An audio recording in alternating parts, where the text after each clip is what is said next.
Creating a Firebase project is a straightforward process. Follow these steps to get started. Access Firebase console. Go to Firebase console in your browser. Sign in with your Google account. If you don't have one, create it first. Create a new project. On the Firebase console dashboard, click the Add Project button. Enter a name for your project. This name will help you identify it later.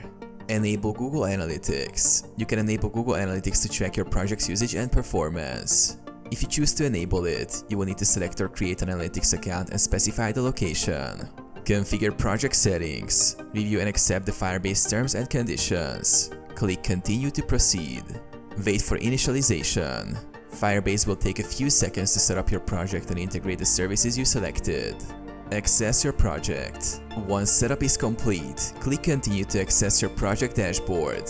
From here, you can add features like Firestore database, authentication, hosting, and more.